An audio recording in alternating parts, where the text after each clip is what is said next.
Hey everyone, and welcome to another deep dive.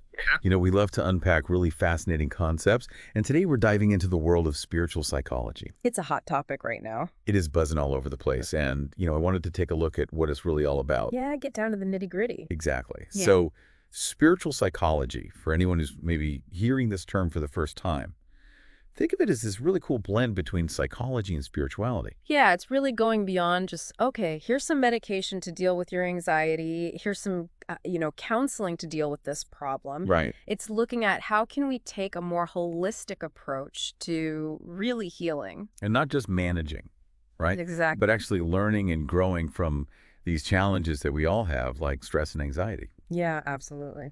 So when we look at this connection between mind and soul, Mm-hmm. how does spiritual psychology really view that? Right.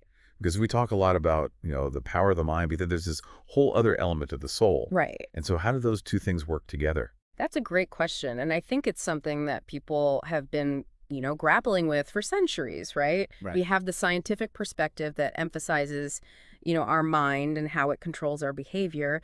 And then we have this whole spiritual understanding of the soul as the ultimate guiding force. Okay, so how do we reconcile Right. those two things? Where is the common ground? Yeah. So Dr. Arjun Sharma, who's a well-known spiritual coach and psychologist, he offers an interesting perspective. Okay. And what he suggests is that our thoughts and feelings, those things, create our short-term reality. Oh, interesting. So they shape our immediate experiences, but he suggests that our soul's consciousness represents our true reality. So it's like our everyday worries are kind of like the ripples on the surface of a lake, and Yeah. our soul is like this vast, calm depth. That's a beautiful way to put it. Yeah. I love that analogy. And so how can we sort of learn to access that deeper part of ourselves more? Right. So it's not necessarily about ignoring the ripples, but recognizing that they are just one small part of this much larger picture. Okay. And there are practices like meditation, mindfulness, connecting with nature. All of these things can help us to tap into that deeper wellspring of peace and wisdom that's already there. I'm wondering how this understanding of the soul then affects the way that we approach our everyday challenges, like, anxiety. Would we handle them differently? Absolutely. And that's where Dr. Sharma talks about, as we go through our spiritual awakening, even our thoughts and emotions evolve. Oh, And wow. they become more aligned with our soul's purpose. And it's not that we become immune to challenges, Right. but we develop a different relationship with them. Does that mean that, people who are more spiritually awakened don't experience things like anxiety or depression? That's a myth. And it's important to debunk it right away. Okay. Spirituality doesn't make us immune to life's difficulties. Everyone experiences challenges. Right.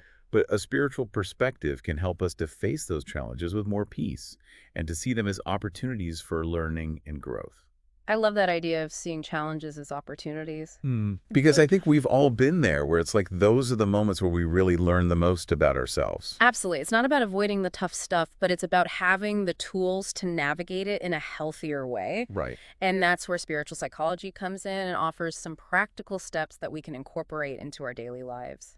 So what are some of those practical steps? Yeah. How do we start bringing spiritual psychology into our lives? Okay, so Dr. Sharma, he outlines 3 simple but really powerful steps. Okay. And they may sound familiar, but the key is really in the intention and the consistency. All right. I'm ready. Let's hear them.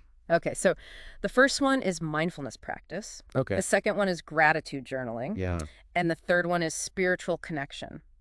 Okay, so let's take those one at a time, starting with mindfulness practice. Sure. We hear this term everywhere. Everywhere. What does it actually mean in this context? Yeah, so in the context of spiritual psychology, mindfulness is about becoming more aware of your thoughts and feelings without judgment. So you're observing those ripples on the surface of the lake without getting swept away by them. So like dedicating, 10, 15 minutes a day to just quiet reflection or meditation, Exactly. that kind of thing. Even just starting with that can be